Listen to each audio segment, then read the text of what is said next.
Pues sí, hemos llegado ya al quinto programa. Todavía no hay efectos especiales, ni fanfarrias, ni mucho menos aplausos grabados, pero muy pronto. Ya estoy trabajando en un nivel de producción más elaborado. Ustedes tranquilos.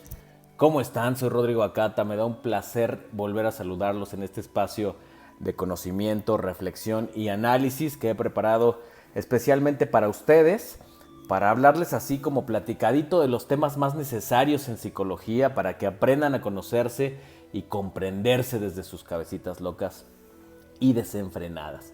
Mil gracias por la interacción tan intensa que han tenido en estas últimas semanas con los productos que mi marca Doctora Cata tiene en el universo del internet. Son lo máximo y espero que no sea solo porque están encerrados y de cuarentena. Recuerden que estoy en todos lados: Twitter, Instagram, Facebook, Mixcloud y YouTube, buscando entregarles algo que aporte y sume a sus vidas. Compártanlo.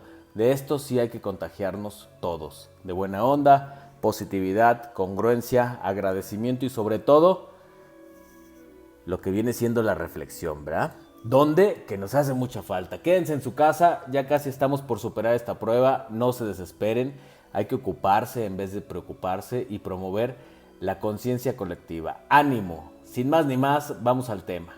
Inteligencia emocional.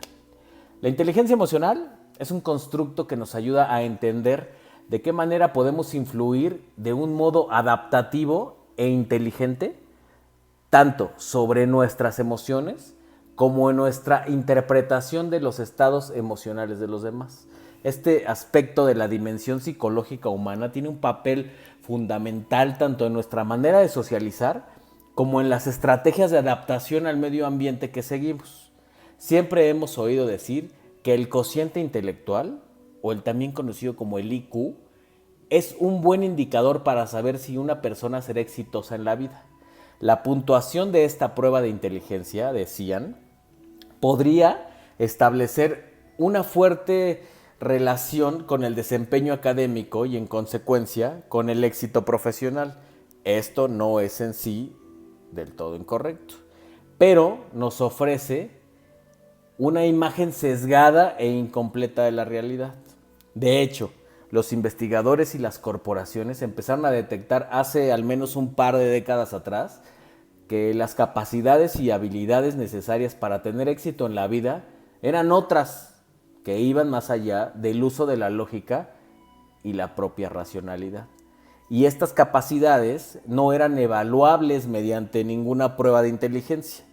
Para esto es necesario tener en cuenta una concepción más amplia de lo que son las habilidades cognitivas. Recordemos que cognitivo tiene que ver con proceso del pensamiento. Ya iremos dominando los términos poco a poco para aquellos que les queda duda todavía, así que lo seguiré significando, ¿ok? Entonces quedamos que las habilidades cognitivas básicas es aquello que entendemos que es la propia inteligencia. Prueba de ello es que empezaron a ganar terreno hace algunos años algunas teorías de la inteligencia que intentaban comprenderla desde ópticas diferentes, tales como la teoría de las inteligencias múltiples, que explicaba las diferencias entre inteligencia fluida y inteligencia cristalizada, o la inteligencia emocional, que popularizó el gran maestro, Dios y profeta del tema Daniel Goleman, que escribió un libro al respecto y que pueden encontrar a un superprecio en todos lados. Siempre hay, no tienen pretexto. Si pensamos detenidamente en la trascendencia de nuestras emociones en nuestra vida diaria, nos daremos cuenta rápidamente que son muchas las ocasiones en que éstas influyen decisivamente pues, en ella, aunque no nos demos cuenta. Podríamos plantearnos algunos ejemplos. Por ejemplo, compré mi coche haciendo el cálculo sobre la rentabilidad y lo comparé con otros modelos y marcas, o nomás lo compré pues porque me ganó la emoción y me gustó, ¿no? O pues ya me vi en ese coche así, o sea, o fantaseé en lo que me vendieron mediante el marketing. Elegí a mi pareja porque era objetivamente la mejor opción. Pues obvio no, ¿no? O sea, Creo que es lo último en lo que pensamos cuando escogemos pareja, ¿no? O es mi empleo el que ofrece el mejor salario. Pues obvio no, tampoco, ¿no? Para ninguna de las tres preguntas. Gran parte de nuestras decisiones son influenciadas en mayor o menor grado por las emociones. Ante esta dura y cruel realidad, cabe resaltar que existen personas con un dominio de su faceta emocional mucho más desarrollado que otras. Y resulta curiosa la baja correlación entre la inteligencia clásica, que está más vinculada al desempeño lógico y analítico, y por otra parte a la inteligencia emocional. Aquí podríamos ejemplificar esta idea sacando a colación el estereotipo de estudiante, cerebrito o nerd. O sea, ese personaje que es una impresionante máquina intelectual capaz de memorizar datos y llegar a las mejores soluciones lógicas, pero con una vida emocional y sentimental desolada y tristemente vacía. ¿Ustedes en qué equipo juegan? ¿Lo sabían? ¿Lo habían pensado alguna vez? Por otro lado, podemos encontrar personas cuyas capacidades intelectuales son muy limitaditas, pero en cambio consiguen tener una vida exitosa en lo que refiere al ámbito sentimental o incluso en el profesional. Este par de ejemplos llevados al extremo pues son poco habituales, pero sirven para percatarse de que es necesario prestar más atención a esta clase de habilidades emocionales que pueden marcar nuestra vida y nuestra felicidad, tanto o más que nuestra capacidad para puntuar alto en una prueba de inteligencia convencional. Ojo, para eso es importante profundizar y ahí vamos. El señor Daniel Goleman nos enseñó que los principales componentes que integran el universo de la inteligencia emocional son 1. Autoconocimiento emocional o autoconciencia emocional, que se refiere al conocimiento de nuestros propios sentimientos y emociones y cómo es que estos nos influyen. Es importante reconocer la manera en que nuestro estado anímico afecta a nuestro comportamiento. ¿Cuáles son nuestras capacidades y cuáles son nuestros puntos débiles? Mucha gente se sorprende de lo poco que se conocen a ellos mismos. Por ejemplo, este aspecto nos puede ayudar a no tomar decisiones cuando estamos en un estado psicológico poco equilibrado, o sea, muy cargado hacia los extremos. Tanto si nos encontramos demasiado alegres y excitados, como si estamos tristes y melancólicos. Las decisiones que tomemos estarán mediadas por la poca racionalidad. Así pues, es que lo mejor será esperar unas horas o días hasta que volvamos a tener un estado mental relajado y sereno. Eso que nos dice así nuestra pareja, dame mi tiempo, es totalmente necesario, ¿no? Con él será más sencillo poder valorar la situación y tomar decisiones mucho más racionales. 2. El autocontrol emocional o la autorregulación. Lo citamos en el programa anterior, ¿lo recuerdan? Es entonces que el autocontrol emocional nos permite reflexionar y dominar nuestros sentimientos o emociones para no dejarnos llevar por ellos ciegamente, como decimos por ahí ahora, como gorda en tobogán. Esto de la autorregulación o autocontrol consiste básicamente en saber detectar las dinámicas emocionales, saber cuáles son efímeras y cuáles son duraderas, así como en ser conscientes de qué aspectos de una emoción podemos aprovechar y de qué manera podemos relacionarnos con el entorno para restarle poder a otra que nos daña más de lo que nos beneficia.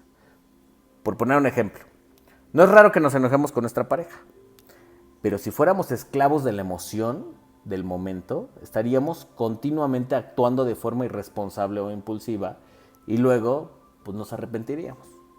Bueno, sí, la verdad es que sí lo hacemos, pero no deberíamos, no lo hagan. Autorregúlense y las peleas serán menos trascendentes.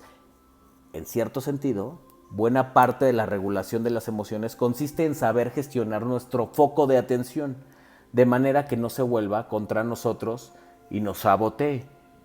Se ha observado que la capacidad de autocontrol está muy ligada a la habilidad a la hora de utilizar el lenguaje. En muchos aspectos, saber gestionar adecuadamente las propias emociones depende de encontrar narrativas que nos permitan priorizar más unos objetivos a largo plazo que otros que tienen que ver con ceder a los impulsos de lo inmediato. Esto encaja con el hecho de que la inteligencia emocional comparte y tiene mucho en común con la inteligencia verbal. No están para saberlo, ni yo para contárselos, pero se ha visto al analizar las puntuaciones en pruebas de inteligencia de muchos individuos que ambos constructos psicológicos se solapan entre sí. 3. Automotivación. Esto no es más que enfocar las emociones hacia objetivos y metas. Esto nos permite mantener la motivación y establecer nuestra atención en las metas en vez de en los obstáculos. En este factor es imprescindible cierto grado de optimismo o iniciativa, de modo que tenemos que valorar el ser proactivos y actuar con tesón y de forma positiva ante los impulsos. Ya saben, al mal tiempo buena cara. Esa aplica perfecto para este punto. Gracias a la capacidad de motivarnos a nosotros mismos para llegar a las metas que racionalmente sabemos que nos benefician, podemos dejar atrás aquellos obstáculos que solo se fundamentan en la costumbre o en el miedo injustificado a lo que puede pasar. Además, la inteligencia emocional incluye nuestra habilidad a la hora de no ceder a las metas a corto plazo que pueden llegar a eclipsar los objetivos a largo plazo. A pesar de que los segundos fuesen mucho más importantes que los primeros, si no fueran ofrecidos también a corto plazo. O sea, proyectos ambiciosos, planes de ganar mucha experiencia, etc. 4. Reconocer de emociones en los demás. Reconocer las emociones de los demás, ¿qué estoy diciendo? O la famosa empatía, que siempre decimos que es ponerse en los zapatos del otro, pero no es así, tal cual. Bueno, mi propio concepto va más allá. No sé ustedes, pero yo lo argumento partiendo de que la base de las relaciones interpersonales se fundamenta en la correcta interpretación de las señales que los demás expresan de forma inconsciente y que a menudo emiten de forma no verbal. Entonces, la detección de estas emociones ajenas y sus sentimientos que pueden expresar mediante signos no estrictamente lingüísticos, o sea, ya puede ser un gesto, una reacción fisiológica, un tic, etcétera, nos puede ayudar a establecer vínculos más estrechos y duraderos con las personas que nos relacionamos. No es entender la posición del otro para ponerte en sus zapatos, es identificar sus señales para poder proporcionarle lo que necesita y entonces sí poderlo ayudar. Con empatía, o sea, mediante un proceso de reconocimiento. Además, el reconocer las emociones y sentimientos de los demás es el primer paso para comprender e identificarnos con las personas que los expresan.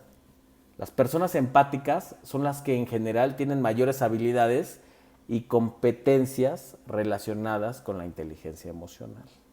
5. Relaciones interpersonales o habilidades sociales. Esto es clave para la inteligencia emocional. O sea, una buena relación con los demás es una fuente imprescindible para nuestra felicidad personal e incluso, en muchos casos, para un buen desempeño laboral. Y esto pasa por saber tratar y comunicarse con aquellas personas que nos resultan simpáticas o cercanas, pero también con personas que nos sugieran, que no nos sugieran muy buenas vibraciones, esos tóxicos que nos cagan un poco. Y es que este tipo de inteligencia está muy relacionado con la inteligencia verbal, de manera que, en parte, se solapan entre sí, como ya lo había dicho anteriormente. Esto puede ser debido a que parte del modo en el que experimentamos las emociones está mediado por nuestras relaciones sociales y por nuestra manera de comprender lo que dicen los demás. Así, gracias a la inteligencia emocional, vamos más allá de pensar en cómo nos hacen sentirnos los demás y tenemos en cuenta, además, que cualquier interpretación entre seres humanos se lleva a cabo en un contexto determinado. Quizás si alguien ha hecho un comentario despectivo sobre nosotros es porque siente envidia o porque simplemente necesita basar su influencia social en este tipo de comportamientos. En definitiva, la inteligencia emocional nos ayuda a pensar en las causas que han desencadenado que otros se comporten de un modo que nos hace sentirnos a nosotros de un modo determinado, en vez de empezar pensando en cómo nos sentimos y a partir de ahí decidir cómo reaccionaremos ante lo que los otros digan o hagan. Hoy en día son muchas las corporaciones que invierten un tremendo dineral en formar a sus empleados en inteligencia emocional. La razón de esta apuesta está en que las empresas se han dado cuenta que una de las claves del éxito comercial y de la venta de sus productos radica en el grado en que sus trabajadores son capaces, uno, de reconocer y dos, de controlar sus emociones, así como las de sus clientes. Es casi impensable concebir, por ejemplo, un empleado comercial, de servicio o de ventas que carezca de habilidades en el trato con los clientes, o un empresario sin motivación para la dirección de su compañía, o un negociador que no sepa o que no sea capaz de controlar sus impulsos y emociones. Todo el conocimiento técnico basado en la mejor relación entre estudios académicos y experiencia no será ninguna garantía para estas personas, porque tarde o temprano malograrán operaciones económicas por un deficiente conocimiento de sus emociones. Sí, empleados con inteligencia emocional son los más demandados. Recursos Humanos no quiere que les diga esto, pero en un proceso de selección de personal dentro de una compañía, la tendencia va enfocada a poner al candidato en situaciones de fuerte estrés o incomodidad para así poder examinar su reacción y su capacidad para lidiar con sus emociones. La época en que los procesos de selección de personal se basaban en la experiencia laboral y los conocimientos técnicos o académicos, va y se terminó. Ojo, nadie quiere entre sus filas a un sabelotodo desquiciado que pierde el control y se pone súper loco, aunque este tenga toda la experiencia del mundo. Eso ya no sirve. Actualmente, el método de selección ha evolucionado y los aspectos relacionados con la inteligencia emocional, como las habilidades interpersonales y la gestión de las emociones, ha cobrado un protagonismo clave.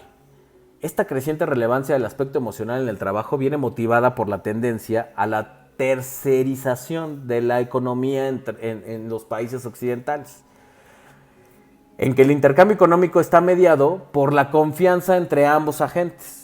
De ahí se desprende que los empleados con alta inteligencia emocional resulten mucho más productivos para las corporaciones, porque no hay que estarlos pastoreando. De fondo, la gestión de las emociones juegan un papel muy importante tanto en la habilidad para automotivarse como en la capacidad para evitar conflictos y de comunicarse además con el resto de los miembros del equipo, que eso es súper importante. El concepto de inteligencia emocional cuenta con evidencia empírica de dos tipos. Esto siento que me va a costar un poquito de trabajo explicarlo y espero no enredarme. Por un lado, se han detectado las partes del encéfalo que intervienen en su aparición y no tanto en la de otro tipo de procesos mentales. Por el otro lado, al utilizar pruebas estandarizadas para su medición y analizar los datos obtenidos, se ha visto que la inteligencia emocional cuenta con su propia estructura factorial, de modo que correlaciona positivamente con las puntuaciones generales del cociente intelectual. Pero estadísticamente no se comporta exactamente igual que estas. O sea, no se miden ni de la misma manera ni se parecen en los resultados que arrojan, pero sí comparten algún tipo de generalidad, como que son primitas, digamos. Dicho de otro modo, el constructo psicológico de la inteligencia emocional se basa tanto en la observación del funcionamiento del cerebro como en información obtenida mediante la psicometría. Es decir, en llevar la información a los números para poderla medir. Ya sé, ya me estoy enredando. Ahí lo voy a dejar. Pero eso sí, los mismos problemas a la hora de definir la inteligencia general permanecen a la hora de explicar qué es la inteligencia emocional. O sea, no es ni una parte del cerebro ni una manera concreta de procesar la información, sino que básicamente se establece su existencia observando cómo se actúa en condiciones determinadas y de qué manera eso nos lleva a obtener ventajas o desventajas en una situación. Así que el consejo es ejercitarla mediante buscar autoconocernos, autocontrolarnos, autorregularnos, ser empáticos y aprender a relacionarnos con los demás y, bueno, a automotivarnos, o sea, echarnos porritas a nosotros mismos. Cuídense y pórtense bien, nos escuchamos pronto.